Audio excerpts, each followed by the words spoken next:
తండ్రి శిక్షను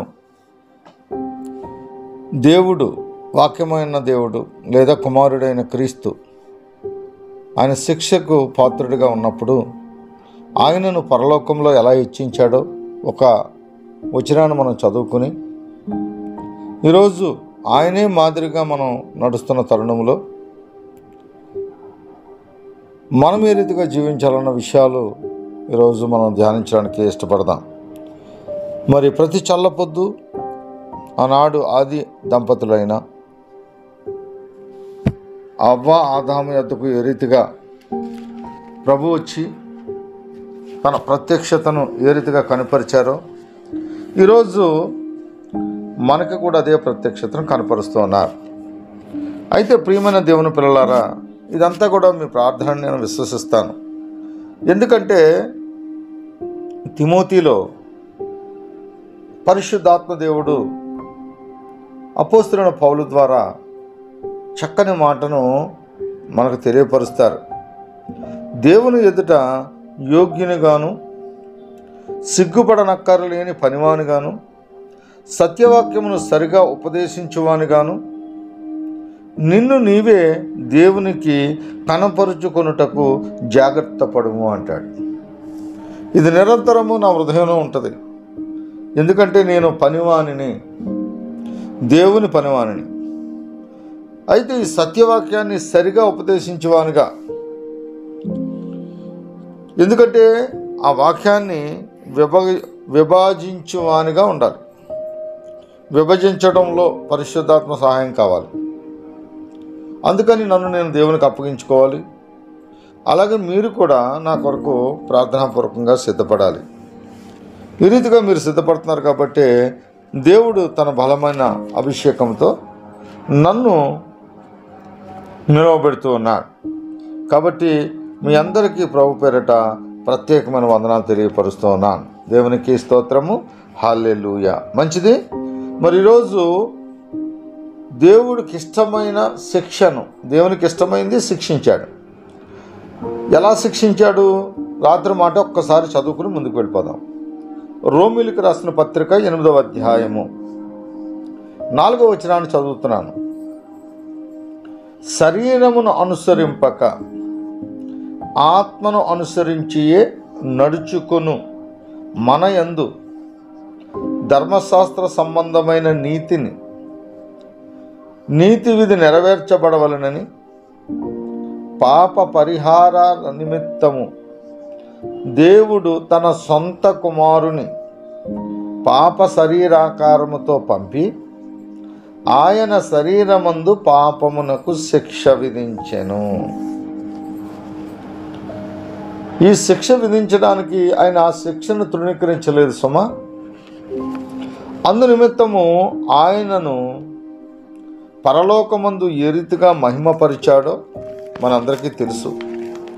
అయినా కొంత లేఖన భాగాలను కొంత పరిచయం చేసుకుని త్వరితగతిని వాక్యానికి వెళ్ళిపోవడానికి ఇష్టపడదాం. యోహాను సువార్తలో ఆయన అడిగారు, 17వ అధ్యాయంలో 4వ వచనంలో ఆయన ఏమడిగారో చూద్దాం. చేయుటకు నీవు నాకిచ్చిన పని నేను సంపూర్ణముగా నెరవేర్చి భూమి మీద నిన్ను మహిమపరిచితిని. తండ్రి, లోకము పుట్టక మునుపు నీ యొద్ద నాకు ఏ మహిమయుండునో ఆ మహిమతో నన్ను ఇప్పుడు నీ యొద్ద మహిమపరచుము అని చెప్పి ప్రార్థించారు. ఆ ప్రార్థనకు జవాబుగా ఆయన ఫిలిప్పీయులకు రాసిన పత్రికలో ఆయన యొక్క ఉద్దేశాలను తెలియపరుస్తారు. ఎంత అద్భుతమైన విషయాలో చూద్దాం. ఫిలిప్పీయులకు రాసిన పత్రిక 2వ అధ్యాయము 9వ వచనాన్ని చదువుతున్నాను. అందుచేత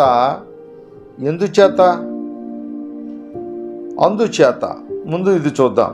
అందుచేత పరలోకమందున్న వారిలో కానీ, భూమి మీద ఉన్న వారిలో కానీ, భూమి క్రింద ఉన్న వారిలో కానీ ప్రతివాని మోకాలు యేసు నామమున వంగునట్లు ప్రతివాని నాలుక తండ్రి అయిన దేవుని మహిమార్థమై యేసు క్రీస్తు ప్రభువని ఒప్పుకొనున్నట్లు దేవుడు, ఎవరైనా తండ్రి అయిన దేవుడు ఆయనను, ఎవరిని? ఆయనను అనగా వాక్యమైన దేవుడు. ఈ తండ్రి అయిన దేవుడు వాక్యమైన కుమారుణ్ణి అధికముగా హెచ్చించి, ఎలాంటండి? అధికముగా. ఎందుకు హెచ్చించబడ్డాడు తెలుసా? తన్ను తాను తగ్గించుకున్నాడు కాబట్టి. ఎవరైతే తన్ను తాను తగ్గించుకుంటారో వారందరూ కూడా దేవుని చేత, తండ్రి అయిన దేవుని చేత హెచ్చించబడుదురు. ఈ విషయాలు మనం గమనించాలి. క్రీస్తు నుంచి మనం నేర్చుకోవలసిన విషయాలు ఇవే. ఆయన విడిచిపెట్టకూడని భాగ్యమని ఆయన ఎంచుకోలేదు, కానీ మనుషుల పోలికను పుట్టి దాసుని స్వరూపమును ధరించుకొని తన్ను తానే రిక్తునిగా చేసుకుని ఇంత త్యాగం చేశారు ఆయన. మరియు ఆయన ఆకారమందు మనుష్యుడిగా కనబడి మరణము పొందునంతగా, అనగా తన్ను తాను తగ్గించుకొనెను. ఎలాగటండి? మరణము పొందునంతగా, అనగా శిలువ మరణము పొందునంతగా విధేయత చూపించిన వాడై. మరణము అంటే మళ్ళీ మీరు అపార్థం చేసుకుంటారేమని చెప్పి పరిశుద్ధాత్ముడు ప్రతి విషయాన్ని క్లారిటీ ఇస్తూ ఉన్నాడు. ఆ క్లారిటీ ఎంత అద్భుతంగా ఉందో చూడండి. మరణము పొందునంతగా అని అనగా శిలువ మరణము పొందునంతగా విధేయత చూపించిన వాడై తన్ను తాను తగ్గించుకొనెను.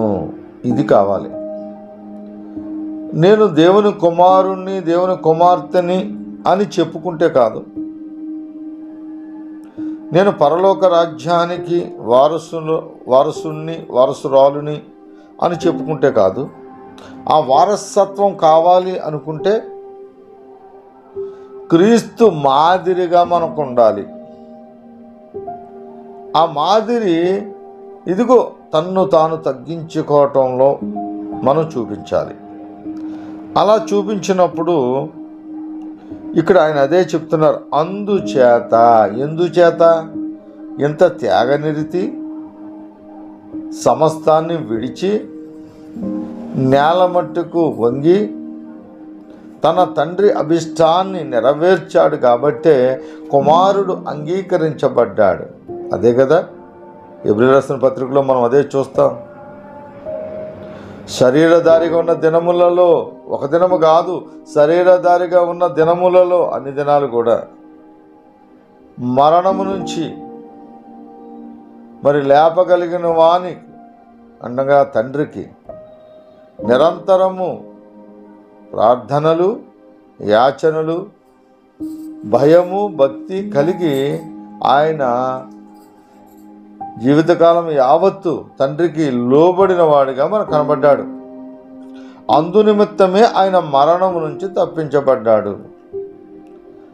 ఆయన కూడా తండ్రికి ఆ రీతిగా మొర్రపెట్టుకున్నాడు. అందుకే ఇక్కడ అంటున్నాడు, అందుచేత పరలోకమందున్న వారిలో కానీ, పరలోకంలో చాలామంది ఉన్నారు కదండి. తండ్రి అయిన దేవుడు ఉన్నాడు. కోట్లాది మంది షరేబులు, కెరేబులు, వార్తావరులు, ఆయా దూతగణాలు ఎందరో ఉన్నారు. 24 పెద్దలు ఉన్నారు. ఇక అక్కడ సర్వ ప్రపంచముల యొక్క అధిపతులు ఎంతోమంది ఉన్నారు. వారందరికీ లేని అధికారము, వారెవ్వరికీ లేని ఘనత. అందుకే కదా ప్రకటన గ్రంథంలో గొప్ప మాట మనం చదువుకున్నాం. 24 మంది పెద్దలు కూడా ఆ యొక్క సింహాసనం మీద వారి కిరీటములు పారవేసి కన్నీరు గారుస్తూ ఉన్నారు. ఎవరు ఈ యొక్క గ్రంథం యొక్క ముద్రలు విప్పగలిగిన శక్తివంతుడు అంటే నిశ్చయముగా అది వాక్యమైన దేవుడు మాత్రమే. అందుకే ఇక్కడ అంటున్నాడు, పరలోకమందున్న వారిలో కానీ, భూమి మీద ఉన్న వారిలో కానీ, భూమి క్రింద ఉన్న వారిలో కానీ ప్రతివాని మోకాలు యేసు నామమున వంగునట్లు, ప్రతివాని నాలుకయు తండ్రి అయిన దేవుని మహిమార్థమై ఎవరికి మహిమ? తండ్రి అయిన దేవునికి మహిమ. క్రీస్తును ప్రభువుని ఒప్పుకుంటే, క్రీస్తును ప్రభువుని ఒప్పుకుంటే తండ్రి అయిన దేవుని మహిమపరిచినట్లే. దేవుడు ఆయనను అధికముగా హెచ్చించి ప్రతి నామమునకు పైనామమును ఆయనకు అనుగ్రహించెను. ఎంత అద్భుతమండి! ఆయన యొక్క శిక్షను తృణీకరించకపోతే ఆయన ఇచ్చే గొప్ప ఆధిక్యత ఈ రీతిగా ఉంటుంది. మనల్ని మనం తగ్గించుకుంటే మనకు ఆధిక్యత ఆ రీతిగా ఉంటుంది. కాబట్టి ప్రియమైన దేవుని పిల్లలారా, మనకు మాదిరి క్రీస్తే, మనకు మాదిరి క్రీస్తే. ఆ మాదిరిలో మనం జీవించడానికి రోజు మరి కుమారుడు ఎలా అయితే పరలోకానికి అర్హుడిగా మార్చబడ్డాడో, మరి తండ్రి అయిన దేవుని శిక్షను తృణీకరించక మనము కూడా ఆయన యొక్క అడుగు జాడలలో నడవవలసిన వారుగా ఉన్నామని, తండ్రి అయిన దేవుని చేత శిక్షించబడడం ద్వారా పరలోకపు శిక్షను తప్పించుకుంటామన్న మర్మాన్ని మనము ఈ కొద్ది దినాలు ధ్యానించవలసిన వారుగా ఉన్నాం. సంఘము శిక్ష అనగానే ఇష్టపడదు. సంఘానికి శిక్ష అంటే భయం. ఎందుకు ఈ సంఘానికి ఈ శిక్ష అంటే భయం అంటే, ఇదిగో క్రీస్తునందున్న వారికి ఏ శిక్షా విధి లేదు. ఇదిగో క్రీస్తునందు విశ్వాసం ఉంచిన వారికి తప్పక ఎవరు నశింపక తప్పక నిత్యజీవం అనుగ్రహించబడును అనే మాటలను బట్టి సంఘం ఏమైపోయిందంటే, గొప్పగా మాకు ఈ లోకములో శ్రమే లేదనుకుంటుంది. కానీ ప్రభు ఏం చెప్తున్నారో చూద్దాం. 1 పేతురు పత్రిక 2వ అధ్యాయము 22వ వచనాన్ని చదువుతున్నాను. ఆయన పాపము చేయలేదు, ఆయన నోట ఏ కపటమును కనబడలేదు, ఆయన దూషింపబడి బదులు దూషింపలేదు, ఆయన శ్రమ పెట్టబడి బెదిరింపక న్యాయముగా తీర్పు తీర్చు దేవునికి తన్ను తాను అప్పగించుకొనెను. ఈ లోకములో చాలా వ్యతిరేకత కలిగింది. ఆయనకి దూషింపబడ్డాడు, శ్రమ పట్టబడ్డాడు, బెదిరింపబడ్డాడు, అన్యాయము తీర్పు తీర్చబడ్డాడు.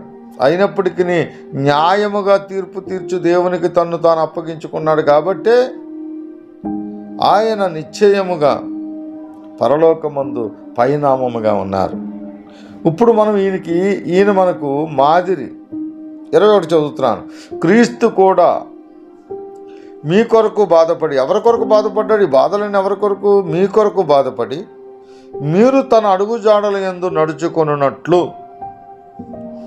మీకు మాదిరి ఉంచి పోయెను. మాదిరి ఉంచి పోయెను. సంఘమునకు ఇటువంటి మాటలు అర్థం కావట్లేదండి. సంఘము యావత్తు కూడా ఈ రీతిగా నడవాలని చెప్పి దేవుడు ఆశిస్తూ ఉన్నాడు. మనమైతే ఆ విషయాలలో వెనకబడే ఉన్నాం.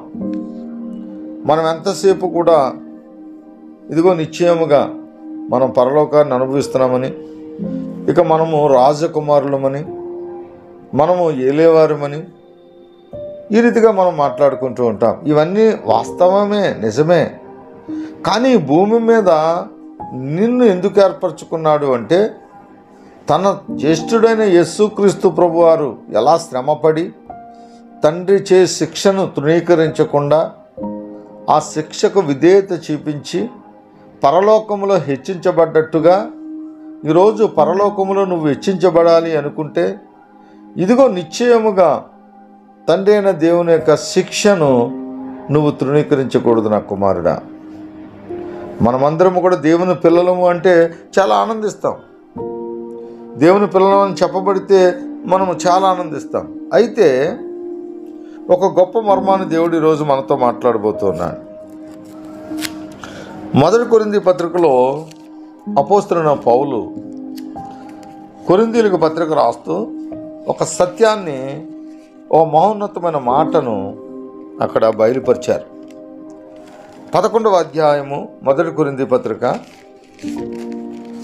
11వ అధ్యాయము 32వ వచనాన్ని మనం ఒక్కసారి ధ్యానం చేద్దాం.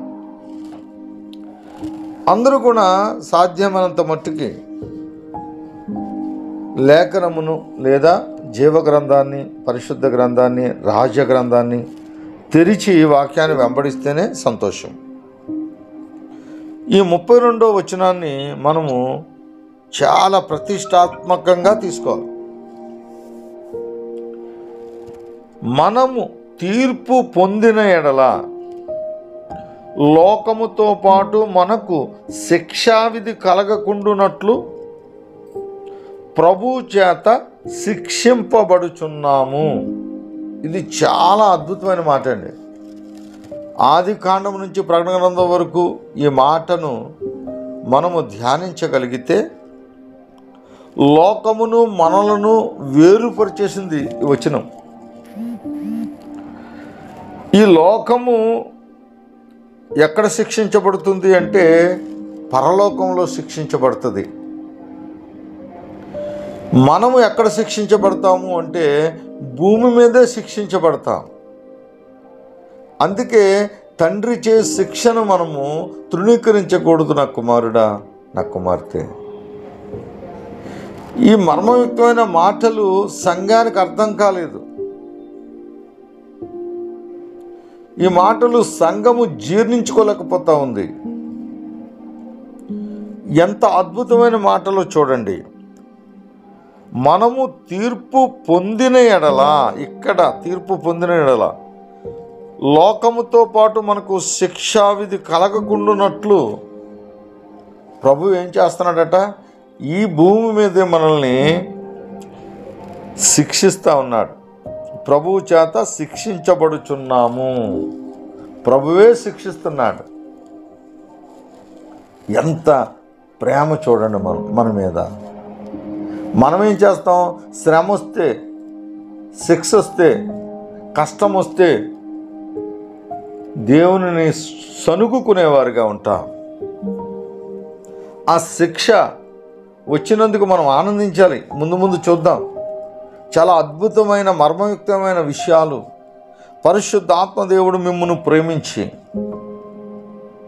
నన్ను నిలవబెట్టుకుని నా ద్వారా నాతో మీతో ఆయన యొక్క ప్రత్యక్షతను మనకు కలుగు చేస్తూ ఉన్నారు. చాలాసార్లు ప్రభువులోనే ఉంటాం, బాప్తిసం తీసుకుంటాం, ఆయనతో నడుస్తాం. అయినా మన మీదకు శిక్ష వస్తూ ఉంటుంది. ఆ శిక్షింపబడుతున్నప్పుడు నువ్వు యోబులా ఉండాలి. యోబు మాట్లాడినట్లుగా మాట్లాడగలగాలి. అయితే ఇక్కడ సంఘము యొక్క ఉద్దేశాన్ని అపవాది ఏం చేసిందంటే మన యొక్క ఊహలను, మన యొక్క ఆలోచనలను వాడు వాక్యంతోనే కలిపి చెరిపేవాడిగా ఉంటాడు. ఈ వాక్యంతోనే ఆ వాక్యపు అర్థాలను కలిపి చెరిపి మనల్ని తప్పుదారి పట్టించడానికి ఎప్పుడు అపవాది మనతోనే వాడు ఉంటాడు. అయితే చాలాసార్లు మనం అనుకుంటాం అపవాది మనల్ని ఏం చేస్తాడులే, మనకు అన్నీ తెలుసు కదా అనుకుంటాం. లేదు లేదు లేదు లేదు. చూడండి, 2వ పేతురు రాసిన పత్రిక 3వ అధ్యాయము 16వ వచనాన్ని నేను జాగ్రత్తగా ధ్యానిద్దాం. వీటిని గూర్చి తన పత్రికలన్నిటిలోనూ బోధించుచున్నాడు. అయితే వాటిలో కొన్ని సంగతులు గ్రహించుటకు కష్టమైనవి. వీటిని విద్యావిహీనులు, అస్థిరులైన వారును తగిన లేఖనములను అపార్థము చేసినట్లు తమ స్వకీయ నాశనమునకు అపార్థము చేయుదురు. ప్రియులారా, మీరు ఈ సంగతులు ముందుగా తెలుసుకుని ఉన్నారు కనుక మీరు నీతి విరోధులు తప్పు బోధల వలన తొలగింపబడి మీకు కలిగిన స్థిర మనస్సును విడిచిపోకుండా కాచుకుని ఉండుడి. మన యొక్క తలంపులకు క్రీస్తే కావలిగా ఉండాలి. మన యొక్క ఆలోచనలో లేఖనము ద్వారా గలిబిలి చేస్తూ ఉంటాడు. లేఖనముల ద్వారా మనల్ని గలిబిలి చేసి వాడు ఏం పొందుకుంటాడు అంటే, ఇదిగో వాడికిని వాడి సమూహమునకును ఏర్పాటు చేయబడిన ఆ యొక్క నరకాగ్నికి మనల్ని కూడా మరి పాత్రులుగా చేస్తూ ఉన్నాడు. ఈ సత్యాన్ని మనం ఎరగని వారం కాదు. వాని యొక్క తంత్రాలు మనకు అర్థం కానివి కావు. ఇదిగో నిశ్చయంగా మనం ఎరిగిన మరేమో కాబట్టి ఆలోచనలు మన యొక్క సర్వ శరీరము మన యొక్క స్వాధీనంలో కాదు, కానీ తండ్రి కుమార పరిశుద్ధాత్మ త్రియేక దేవుని యొక్క స్వాధీనంలోనికి మనము వెళ్ళినప్పుడు ఇదిగో ప్రతి విషయము కూడా దేవుడు లేఖనముల ద్వారా మనల్ని హెచ్చరించి ఆత్మదేవుని ద్వారా మనల్ని సత్యము నుంచి సర్వసత్యంలోనికి నడిపించునుగాక. ప్రియమైన దేవుని పిల్లలారా, కీర్తనల గ్రంథంలో 2వ కీర్తనలో 7వ వచనాన్ని లేదా 7వ చరణాన్ని మనము ఈరోజు ధ్యాన వాక్యంగా తీసుకుందాం. ఈ వాక్యం మాట విన్నప్పుడు మనం ఎంతో ఆనందిస్తాం. కట్టడను నేను వివరించెదను, యెహోవా నాకెలాగూ సెలవిచ్చెను, నీవు నా కుమారుడువు, నేడు నిన్ను కని ఉన్నాను. ఇది అందరికీ వర్తిస్తుందండి. ఈ మాట యేసుక్రీస్తు ప్రభుదని మీరు అనుకోవద్దు. ఆయన నిన్ను కన్నాడు. ఎప్పుడు కన్నాడు? ఏ రోజు నీకు పశ్చాత్తాపం కలుగుతుందో ఆ రోజే నువ్వు కనబడ్డావు. దేవుని చేత, వాక్యము చేత కనబడ్డావు. నువ్వు కన్నాడు, దేవుడే కన్నాడు. కాబట్టి ఈ వాక్యాన్ని విశ్వసించడం ద్వారా నువ్వు కుమారుడిగా మార్చబడ్డావు. యోహాను సువార్త 1వ అధ్యాయంలో అద్భుతమైన మాటను నేను చదువుతున్నాను. 12వ వచనం, తన్ను ఎందరు అంగీకరించో, తన్ను అనగా ఎవరు? వాక్యమైన దేవుణ్ణి ఎందరైతే అంగీకరించుదరో వారందరికీ, అనగా తన నామమందు విశ్వాసం ఉంచిన వారందరికీ ఎవరికి పిల్లలకట? దేవునికి పిల్లలగుటకు. దేవుడు అనగా తండ్రి అయిన దేవుడు. ఈ తండ్రి అయిన దేవునికి పిల్లలగుటకు ఆయన అధికారమును అనుగ్రహించెను. ఎంత అద్భుతం అండి! ఈరోజు మీరు నేను కూడా దేవుని పిల్లలము. చాలా సంతోషంగా ఉంటుంది. ఎందుకని? పరలోకము, పరలోక రాజ్యము, సింహాసనము, ఆ యొక్క మహిమ, ఆ యావత్తు కూడా మనం పొందుకుంటూ ఉన్నాం. జీవవృక్ష ఫలాన్ని భుజించగలం. మరి ఆయన కుమారులం కదా, జయించిన వాని యొక్క బిడ్డలము కదా. మన అన్న మనకంటే ముందు మన జ్యేష్ఠుడు జయించిన జయశీలి కదా. ఆయనతో పాటుగా మనము కూడా పరలోకములో ఇదిగో ఆ జీవవృక్ష ఫలము భుజించడానికి హక్కుదారులము. అయితే ఈ హక్కు ఎలా వస్తుంది? యేసుక్రీస్తు ప్రభు, మన జ్యేష్ఠుడైన యేసుక్రీస్తు ప్రభు తండ్రి శిక్షను తృణీకరించలేదు. ఆయన తృణీకరించలేదు కాబట్టి శిక్షింపబడి ఆయన రక్షించబడ్డాడు. నా కుమారుడా, నువ్వు శిక్షకు, దేవుని చేత శిక్షించబడడానికి ఇష్టపడేవాడుగా ఉన్నావా? దేవుని యొక్క శిక్షను తృణీకరించేవాడుగా ఉన్నావా? భూమి మీద నీవు ఆయన యొక్క శిక్షను తృణీకరిస్తే నీకు పరలోకమందు స్థానం లేదు. ఈ భూమి మీద దేవుని చిత్తాన్ని నెరవేరుస్తూ ఆయన శిక్షకు పాత్రుడిగా మార్చబడితే పరలోకము నీదే. ఎంత అద్భుతమైన మర్మము! ఈ మర్మము సంగమునకు ఎరగకే పొరపడుచుంది. దేవుని కుమారుడు అంటే ఆనందిస్తూ ఉన్నాం, దేవుని కుమార్తె అంటే ఆనందిస్తూ ఉన్నాం, దాన్ని బట్టి ఎంతో సంతోషపడుతూ ఉన్నాం. కానీ అంత మాత్రమే సరిపోదు. ఆయన మనకు తండ్రిగా మార్చబడ్డాడు. తండ్రి అనే సబ్జెక్ట్ కదా మనకు నడుస్తుంది. మనం ఎందరమైతే యేసుక్రీస్తు ప్రభువారి యొక్క నామములో మనం విశ్వసించి నమ్మి ఆయన అంగీకరిస్తామో, అంగీకరించిన ప్రతి ఒక్కరికి కూడా సృష్టికర్త అయిన దేవుడు తండ్రిగా మారిపోతూ ఉన్నాడు. మనం పిల్లలుగా మార్చబడుతూ ఉన్నాం. అయితే మరి పిల్లలము కదా, పిల్లలము అయితే వారసులము. మరి వారసులమైతే సంతోషమే. ఆ వారసత్వాన్ని పొందుకోవడానికి ఏం చేయాలి? క్రీస్తు ఏ రీతిగా అయితే శ్రమ పడ్డాడో, క్రీస్తు ఏ రీతిగా అయితే ఆయన తాను తగ్గించుకున్నాడో ఆ రీతిగా మనం తగ్గించుకోవాలి సుమా. క్రైస్తవ సంఘానికి ఈ మాట నచ్చదు, సార్వత్రిక సంఘానికి ఈ మాట నచ్చదు. తాను తగ్గించుకోవడం అంటేనే విపరీతమైన బాధ, పెయిన్ఫుల్గా ఉంటుంది. మేము ఎందుకు తగ్గించుకోవాలండి? మేము రాజకుమారులమని చెప్తారు గర్వంగా.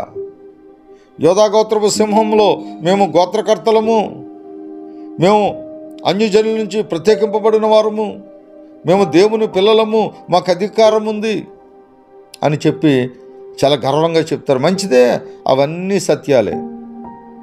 అయితే ప్రియమైన దేవుని కుమారుడా, దేవుని కుమార్తె, నీ అన్న, నీ జ్యేష్ఠుడు ఎప్పుడు మహింపరచబడ్డాడో తెలుసా? తండ్రి, ఈ లోకానికి నువ్వు పంపినప్పుడు ఎవరు పోదుమా, యెషయా అంటాడు కదా, మా నిమిత్తము ఎవరు పోదుమా అన్నప్పుడు తండ్రి నేను వెళ్తానన్నాడు, తండ్రి నేను పోతానన్నాడు. ఆ రీతిగా ఆయన ఈ లోకానికి వచ్చాడు. తండ్రితో సమానునిగా మరి విడిచిపెట్టకూడని భాగ్యమని ఆయన ఎంచుకోలేదు, కానీ తను తాను తగ్గించుకుని తన రిక్తునిగా చేసుకుని దాసుడిగా రూపము ధరించి ఇదిగో నిశ్చయముగా తండ్రి చే శిక్షను తృణీకరించకుండా ఈరోజు పరలోకానికి ఆయన గొప్పవాడిగా మార్చబడ్డాడు. అంత మాత్రమే కాదు, మనము కూడా మరి పిల్లలమే, ఇందుకే చదువుకున్నాం. అయితే ఆ పిల్లలు ఎటువంటి వారు చూద్దాం. రోమీయులకు రాసిన పత్రిక 8వ అధ్యాయము 14వ వచనం చదువుతున్నాను. దేవుని ఆత్మచేత ఎందరూ నడిపింపబడుదురో వారందరూ దేవుని కుమారులై ఉందురు. అబ్బా, ఎంత ఆనందం అండి! దేవుని ఆత్మచేత నా కుమారుడా నువ్వు నడిపింపబడుతున్నావా అంటే ఎస్. ప్రభువుని, క్రీస్తుని నా రక్షకుడిగా, నా జ్యేష్ఠుడిగా ఎవరైతే ఒప్పుకుంటారో వారందరూ ఆత్మచేత నడిపింపబడుతున్నారే. ఆత్మ లేకుండా ఎవరు కూడా క్రీస్తును ప్రభువును ఒప్పుకోలేరండి. ఆత్మచేత నడిపింపబడుతున్నాం కాబట్టి మనమందరము కూడా దేవుని కుమారులుగా ఎంచబడ్డాం. అయితే 15వ వచనంలో మరలా మాట్లాడుతున్నాడు. ఏలయనగా మరల భయపడుటకు మీరు దాస్యపు ఆత్మను పొందలేదు కానీ దత్తపుత్రాత్మను పొందితిరి. అంటే స్వీకృత పుత్రాత్మను, దేవుని కుమారుని యొక్క ఆత్మనే మనం పొందుకుని ఉన్నామట.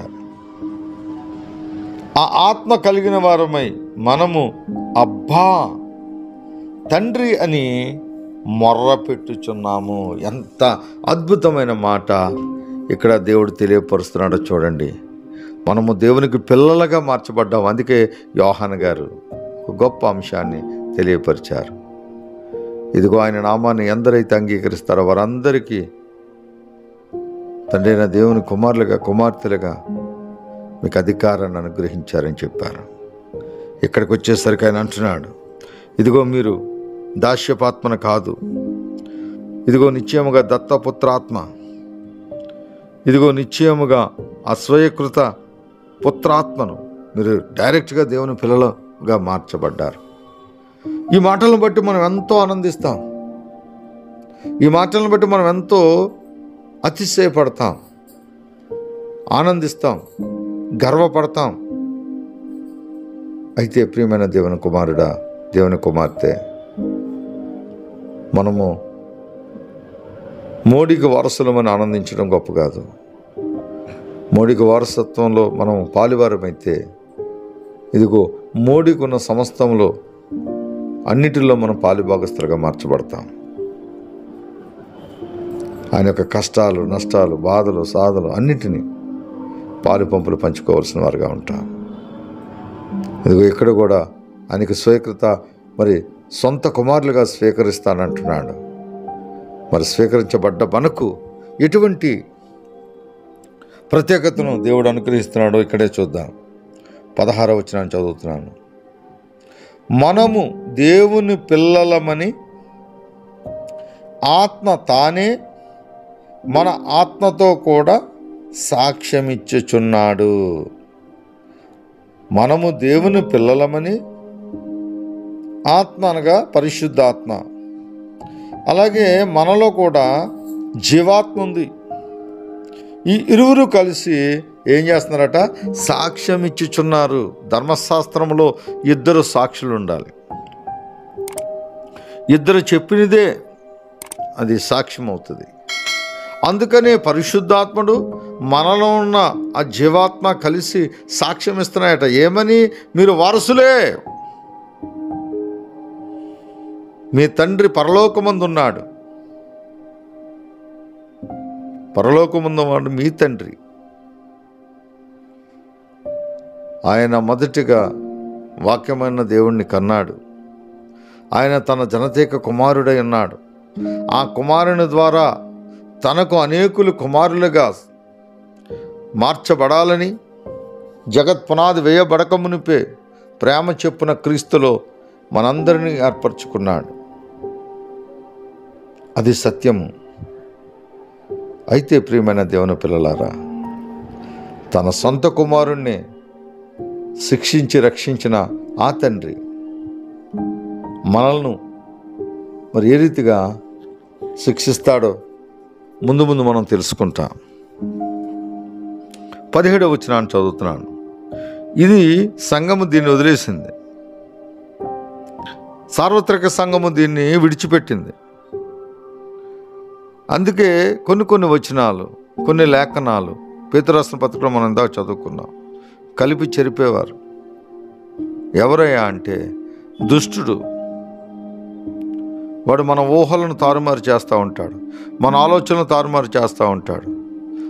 సృష్టికర్త అయిన దేవుని కుమారుడైన యేసుక్రీస్తు ప్రభు యొద్దకు వచ్చి లేఖనముతో ఆయనను గలిబిలి చేస్తూ వచ్చాడు. ఆయన లేఖనముతోనే సమాధానం ఇచ్చాడు. ఆయన వాక్యమైన దేవుడై ఉండి వాక్యముతోనే జయించాడు. ఆయన మనకు మాదిరి. 17వ వచనాన్ని జాగ్రత్తగా అందరము మన ఆత్మీయ నేత్రాలు తెరవచ్చేసుకుని, మన ఆత్మీయ చెవులను తెరవచ్చేసుకుని, ఆత్మ చెప్పుచున్న సంగతులు చెవుగలవాడు వినుగాక అన్నట్లుగా ఈ ప్రత్యేకింపబడిన వచనాన్ని మనం నిశ్చయముగా హృదయములో ముద్రించుకుందుముగాక. మనము పిల్లలమైతే, పైన సాక్ష్యం ఇచ్చేశాడు 16వ వచనంలో. పరిశుద్ధాత్ముడు మనలో ఉన్న జీవాత్మ కలిసి సాక్ష్యం ఇచ్చేశారు. ఏమని? మనము దేవుని పిల్లలమని. అయితే ఇక్కడ అసలు విషయాన్ని చెప్తున్నాడు. మనము పిల్లలమైతే వారసులము. అబ్బా, ఎంత సంతోషం! దేవుని వారసులం. మనమందరము దేవుని వారసులం, పరలోక నివాసులం. మన పౌరసత్వం ఎక్కడా? భూమి మీద కాదు.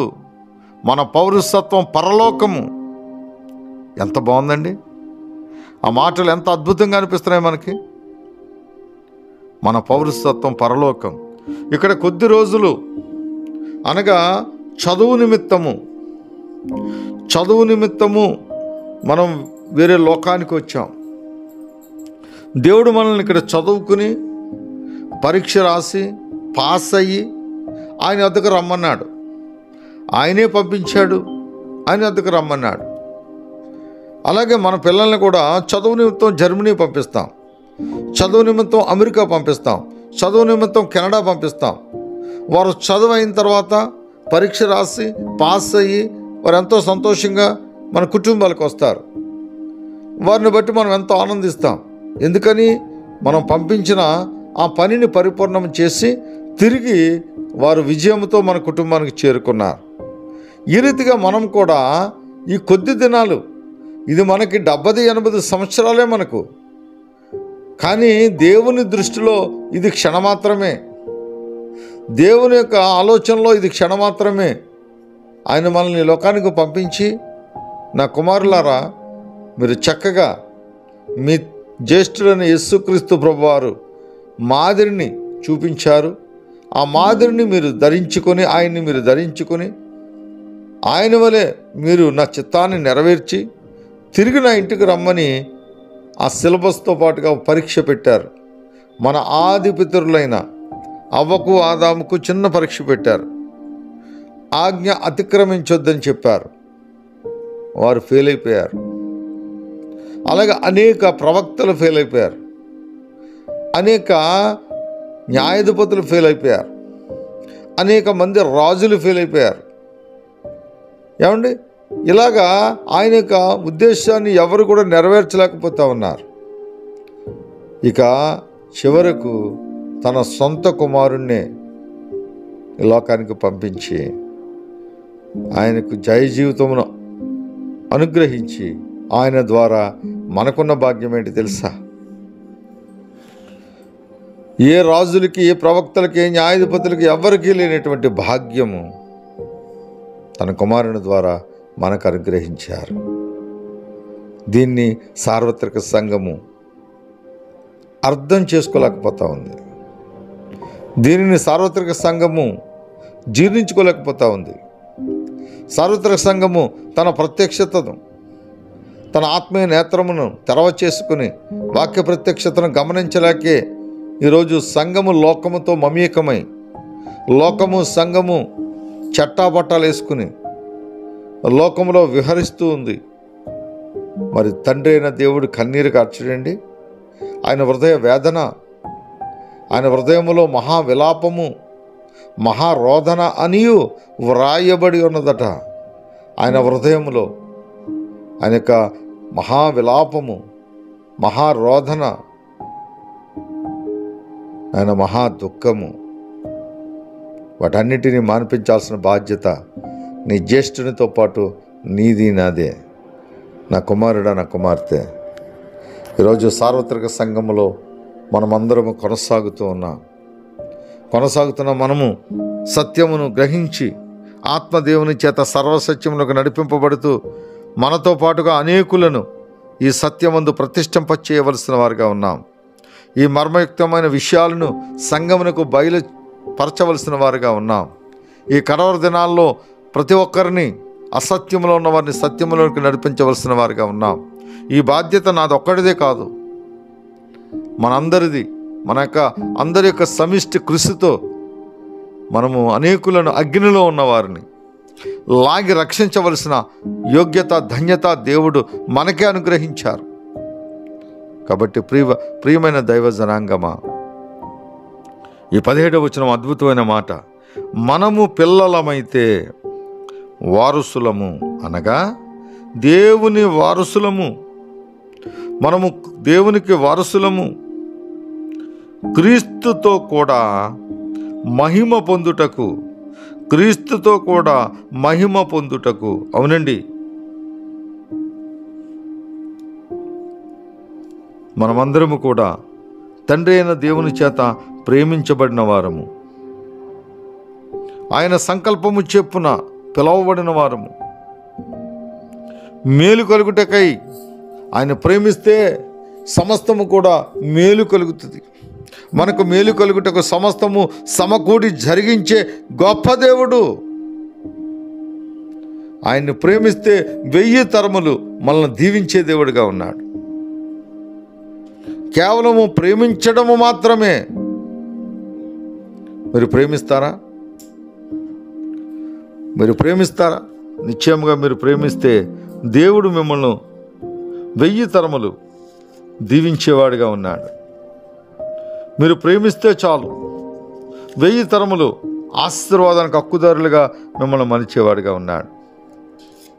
చాలాసార్లు మనం అనుకుంటాం, ఇప్పుడు మిమ్మల్ని అడిగితే మ్యూట్లోంచి బయటకు వచ్చి చెప్పండి అమ్మ అంటే మీరు అందరూ కూడా మ్యూట్లోంచి గమ్మున బయటకు వచ్చి మీరు ఏం చెప్తారంటే, ఎస్, మేమందరము దేవుణ్ణి ప్రేమిస్తున్నామండి అని చెప్పి ఎంతో బాహటంగా, ఎంతో గొప్పగా మనం మాట్లాడతాం, నాతో సహా. అయితే దేవుని యొక్క ఆలోచన వేరు, దేవుని యొక్క ఉద్దేశం వేరు. ఆయన ఏమంటున్నాడంటే, యోహాను సువార్తలో సాక్ష్యం ఇస్తాడు. యోహాను సువార్త 14వ అధ్యాయము 21వ వచనాన్ని చదువుతున్నాను.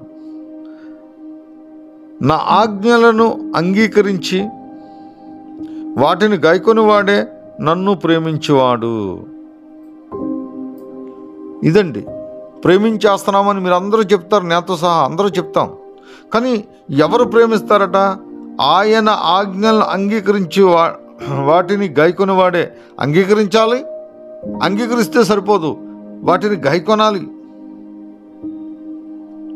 వారు మాత్రమే నన్ను ప్రేమించువాడు నా తండ్రి వలన ప్రేమింపబడును. అబ్బా, ఎంత మంచి మాట అండి.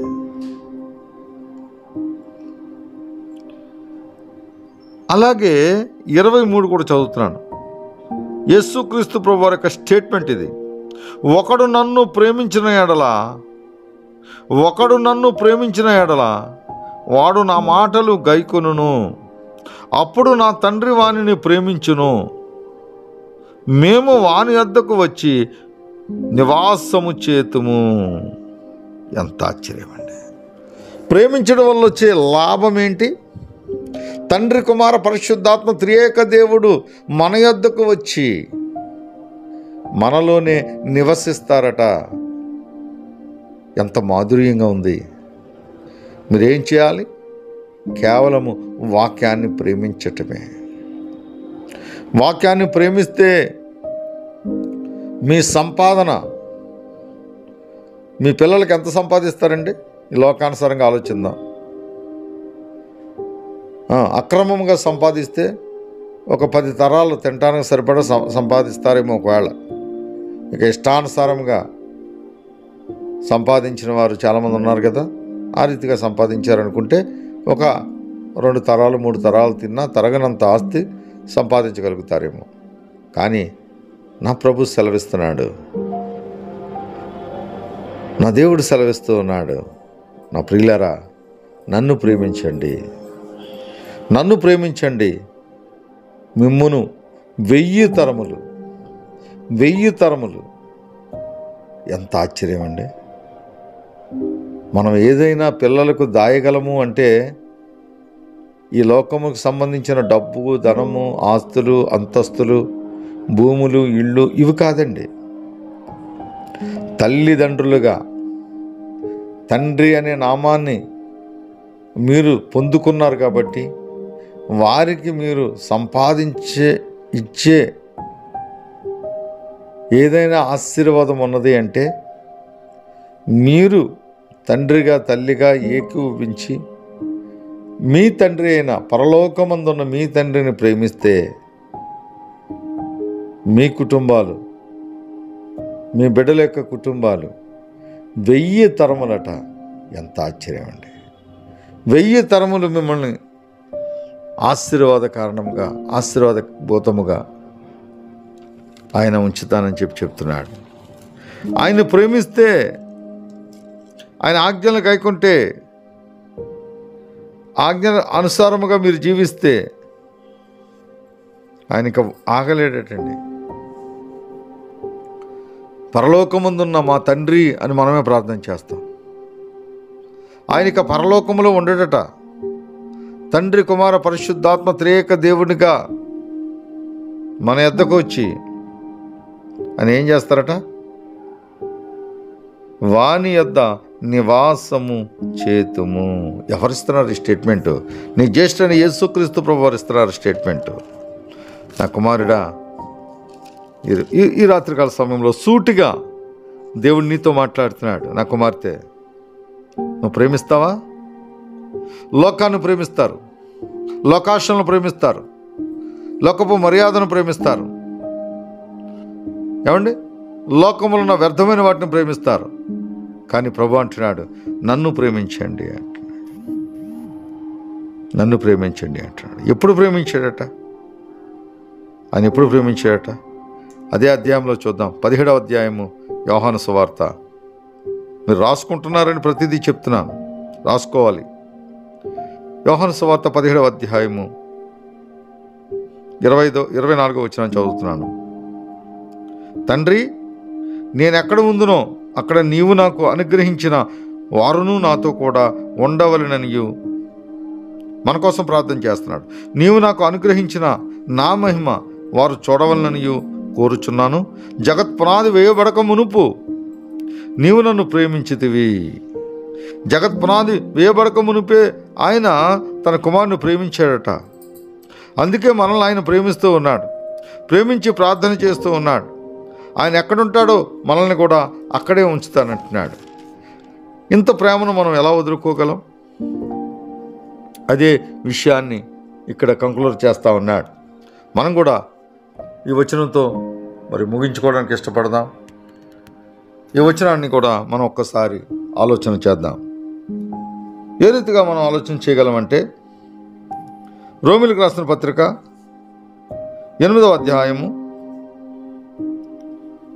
28వ వచనాన్ని జాగ్రత్తగా ధ్యానించి ముగించుకుందాం. దేవుణ్ణి ప్రేమించే వారికి అనగా ఆయన సంకల్పము చొప్పున పిలువబడిన వారికి మేలు కలుగుటకై సమస్తము సమకూడి జరుగుచున్నవి అని ఎరుగుదము. ఎందుకనగా తన కుమారుడు అనేక సహోదరుల్లో జ్యేష్ఠుడగినట్లు దేవుడు ఎవరిని ముందుగా ఎరుగునో వారు తమ కుమారునితో సారూప్యము కలవారగుటకు వారిని ముందుగా నిర్ణయించెను. మరియు ఎవరిని ముందుగా నిర్ణయించునో వారిని పిలిచెను, ఎవరిని పిలిచునో వారిని నీతిమంతులుగా తీర్చెను, ఎవరిని నీతిమంతులుగా తీర్చునో వారిని మహిమపరిచెను. దేవునికి స్తోత్రము. హల్లెలూయా. ఈ మహిమ భూమి మీద ఉన్నంతకాలం నా కుమారుడు నా కుమార్తె ఆలోచన చేయి. నీ జ్యేష్ఠుడైన యేసుక్రీస్తు ప్రభువైనా ఈరోజు నువ్వైనా నేనైనా భూమి మీద బ్రతికున్నంత కాలము మనము దేవుణ్ణి మహిమపరచాలి. ఈ భూమి మీద 70-80 సంవత్సరాల జీవిత కాలంలో నిరంతరము ఆయన స్తోత్రార్హుడై ఉన్నాడు, నిరంతరము ఆయన పూజార్హుడై ఉన్నాడు, నిరంతరము ఆయన ఆరాధనీయుడిగా ఉన్నాడు, నిరంతరము ఆయనకు మనం కృతజ్ఞత కలిగి బ్రతకవలసిన వారుగా ఉన్నాం. తద్వారా ఆయన మహిమపరచాలి. కానీ ఒక దినాన్ని, ఈ లోకాన్ని విడిచిన దినాన్ని, ఈ లోకాన్ని విడిచిన క్షణాన్ని ఆయన అంటున్నాడు, నా కుమారుడా రా, నేను నిన్ను మహిమపరుస్తాను. ఆయన మహిమపరుస్తాడట. అబ్బా, నీకెంత ధన్యత. ఎందుకు బ్రతకాలండి క్రైస్తత్వం అనుకుంటాం మనం. ఏంటండి మాకు ఈ బాధలు? ఇక్కడికి వస్తే ఇదిగో ఇష్టానుసారమైన జీవితాలు జీవించకూడదు, ఇక్కడికి వస్తే చుట్టా, బీడీ, సిగరెట్టు, ఏమండి మాదక ద్రవ్యాలు, మందు, మద్యపానము, ఇక అనేక మరి ఈ లోకాల్లో ఉంటున్న అవన్నిటినీ విడిచి ఉండాలి. ఒక వ్యభిచారము, దొంగతనము, ఏమంటే అబద్ధము, ఇలాగ ఏవైతే లోకంలో ప్రాచుర్యం పొందినాయో, ఒక సినిమాలు కావచ్చు, ఒక వ్యక్తి అనేకులతో ఉండవచ్చు, ఇలాగ ఏవైతే ఉన్నాయో అవన్నీ కూడా లోకంలో ఉన్నవే. వాటిని వేటిని మాలిన్యంతో నీ శరీరాన్ని పాడు చేసుకోకుండా నువ్వు పవిత్రమైన ప్రవర్తన కలిగి దేవునికి అనుకూలమైన యాగముగా మీ శరీరాలను సమర్పించుకున్నప్పుడే మీరు విజయాన్ని పొందుకుంటారు. ఈ దినాలన్నీ కూడా మనం ధ్యానించాంగా. జ్యేష్ఠుడైన యేసుక్రీస్తు ప్రభు నీ అన్న తండ్రి చేత ఎంతగా శిక్షించబడ్డాడో చూసాం కదా. సిలువ మరణము పొందునంతగా ఆయన శిక్షించబడి రక్షించబడ్డాడు. నువ్వు రక్షించబడ్డ నీవు దేవుని చేత శిక్షించబడితే పరలోకములో మహిమపరచబడతావు. దేవునికి స్తోత్రము. హల్లెలూయా. అద్భుతమైన విషయాలు దేవుని ఈరోజు మనందరితో మాట్లాడాడు. నా కుమారుడా, ఈరోజు నీ తీర్మానం ఏంటి? లోకము యొక్క ఆశలు గతించిపోతాయి, విడిచిపెట్టు. ఈ రాత్రి ఒక తీర్మానం తీసుకో. నీ వ్యసనములు ఏవైతే నీకు వ్యసనముగా ఉందో, ఏదైతే నీకు శరీర మాలిన్యంగా దౌర్బల్యంగా ఉందో వాటన్నిటినీ యేసు రక్తంలో కడుక్కో. వాక్యముతో నువ్వు కడగబడు, శుద్ధీకరించబడు, సత్యమందు ప్రతిష్ఠింప చేయబడి సర్వసత్యములకు నడిపింపబడుతూ దేవుని చేత మహిమపరచబడే గొప్ప తరుణానికి నువ్వు చేర్చుకోబడాలి. నిశ్చయముగా మనందరము దేవుని చేతిలో ఆశీర్వదించి దీవించబడదుముగాక. ఆమె. మహోన్నతుడా, మహాకృప కలిగిన తండ్రి, దయగలిగిన రాజా, నీకు అనలేని కృతజ్ఞతాస్తుతులు చెల్లిస్తున్నాను. నేను ఎంతవరకు విత్తబడిన నీ మాటలు ప్రభువా ప్రతి ఒక్కరి హృదయంలో ముద్రింపబడి దున్నబడిన నెలలో విత్తబడిన విత్తనం వలె 30దంతులుగా 60దంతులుగా 100దంతులుగా ఫలించి నాయన ఫలభరితమైన జీవితాన్ని బిడ్డలందరికీ అనుగ్రహిస్తారని యేసు పరిశుద్ధ నామములో ప్రార్థనా విజ్ఞాపన అడిగి వేడుకొని పొందుకునే మా పరమ తండ్రి. ఆమేన్.